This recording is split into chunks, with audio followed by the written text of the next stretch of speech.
A three-judge D.C. Court of Appeals panel today rejected the latest challenge to the appointment of special counsel Robert Mueller. Two of those judges appointed by President Obama and Clinton, the third H.W. Bush appointment. The plaintiff, by the way, Roger Stone aide Andrew Miller, who may appeal the case to the Supreme Court. Joining us tonight, Joe diGenova, former U.S. attorney for the District of Columbia, founding partner of the diGenova and Toensing law firm. Joe, good to have you with us.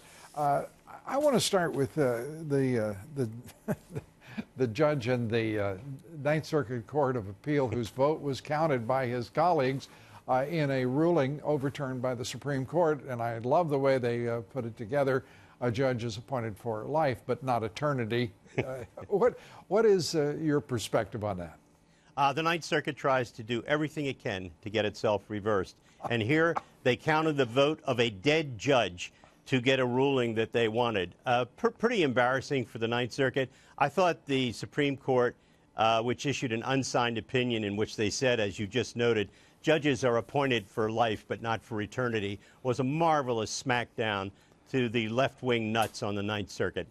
Well, what kind of smackdown do you think awaits Adam Schiff, who wants to subpoena Robert Mueller, who he's thought was just a terrific person to be in the job, and wants to subpoena as well the report that the special counsel hasn't, as far as we know, written yet? Your thoughts?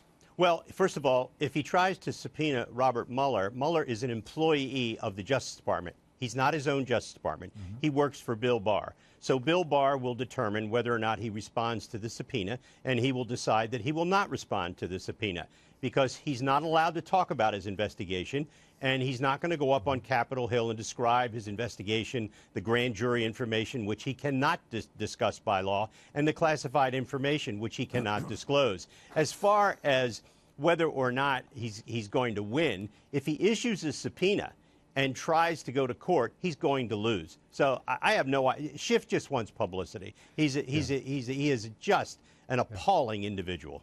An appalling individual, you say. And it seems to me that there's another part of the decision tree. He's an attorney. You would think he would know better, which means he's either an idiot or an agitprop. Which is it? Well, I think he's both, actually. Though I don't think you have to make a choice there. But Bill Barr is a very serious lawyer, and he's not going to allow. By the way, the report is given to him confidentially by Mueller. It's not for the public. It's not for Congress. Barr will decide what, if anything, is made public.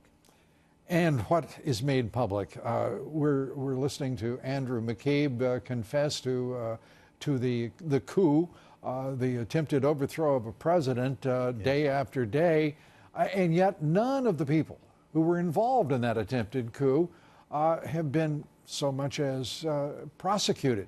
Will they ever be, in your judgment?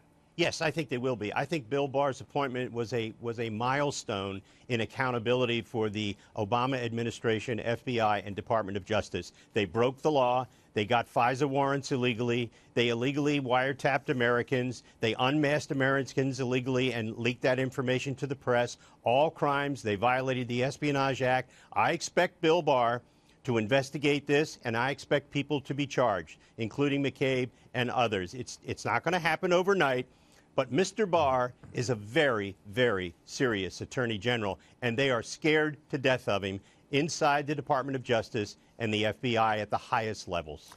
Does he have potentially a colleague, a confidant, and a colleague that will work? Who will work with him in the OIG, in Michael Horowitz? Yes, I think so. I think Mr. Horowitz is doing... Now, see, Mr. Horowitz doesn't have subpoena power. He can't make former employees, for example, talk to him. He can't bring indictments. He can't use a grand jury. He will work with Barr. I imagine some material will never be made public, and Horowitz will turn that over to Barr and his new Deputy Attorney General, Mr. Rosen, and what we will have is a very good, serious federal investigation. I expect that to happen relatively quickly. I hope it's quickly, because I think the American people have had a belly full of the Justice Department being the place where truth goes to die, and a report is, well, continues to be written. Investigations go on in perpetuity, and nothing is ever revealed. Do you think that'll change? I do. I think the presence of Barr sent shudders across the street at the FBI headquarters, but also shouts of joy from people in both the FBI and the Department of Justice who realize what a horrible thing James Comey, Loretta Lynch, Sally Yates, and a group of other people did to those venerable institutions. Mr. Barr is going to set it right, and there are good people in both of those buildings who are thrilled. There's only one thing they're sad about. Their new FBI director is an empty suit, and they all are embarrassed by Chris Wray, who has never once made a speech to his employees about what a horrible thing happened to that institution and how it was going to be fixed. You know, the last speech he gave to them as a group of people, he said he'd never been madder, he'd never been angrier when they were going to miss a paycheck during the shutdown. That's the only general speech he's ever given to the FBI employees. What a disgrace. Yeah. You could just feel the passion in his deep, troubled concern for truth and justice. It was He's impressive. a game show host. He's a game show host. He might well be. But we don't want to insult game show hosts, do we? Joe, thanks so much.